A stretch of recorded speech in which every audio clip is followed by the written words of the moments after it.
IC equals to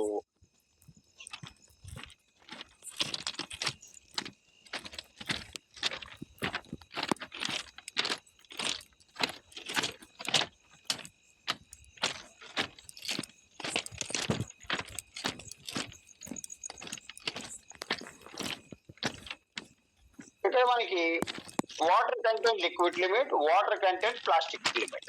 water content liquid limit minus water content natural water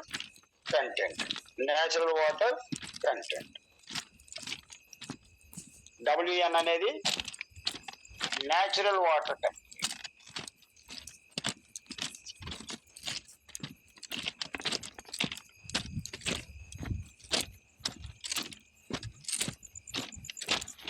Natural water content.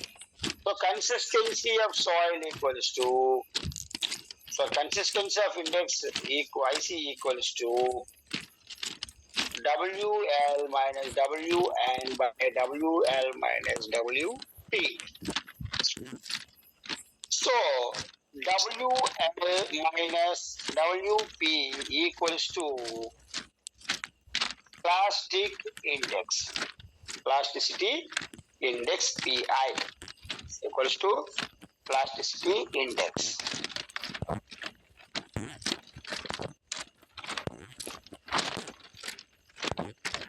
Plasticity index. So this is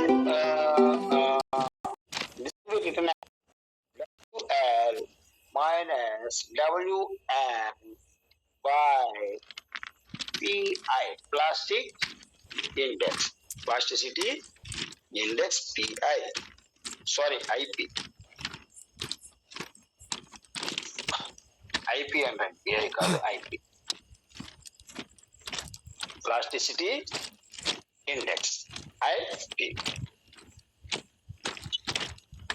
so దీని వాల్యూని బట్టి కట్టినప్పుడు, consistency of index కట్టేటప్పుడు మనకి general గా values గనక consistency index గనక less than 0 వచ్చింది అనుకోండి, కన్సిస్టెన్సీ ఇండెక్స్ అనేది 0 కంటే తక్కువ గనక వస్తే ఆ సాలిడ్ అనేది లిక్విడ్ స్టేజ్ లో ఉన్నట్టు లెక్క. Liquid stage. అదే కనుక కన్సిస్టెన్సీ ఇండెక్స్ వాల్యూ కనుక మనకి కన్సిస్టెన్సీ వాల్యూ కనుక 0కి 1కి మధ్యలో ఉందనుకోండి, 0కి 1కి మధ్యలో కనుక కన్సిస్టెన్సీ ఇండెక్స్ కనుక ఉంటే అది ప్లాస్టిక్ లిమిట్ లో ఉన్నట్టు, ప్లాస్టిక్ స్టేజ్ లో ఉన్నట్టు లెక్క. ప్లాస్టిక్ స్టేజ్ లో ఉన్నట్టు లెక్క. అదే కనుక కన్సిస్టెన్సీ ఇండెక్స్ అనేది గ్రేటర్ దాన్ 1 అయింది అనుకోండి, అది సెమీ సాలిడ్ లో ఉన్నట్టు లెక్క.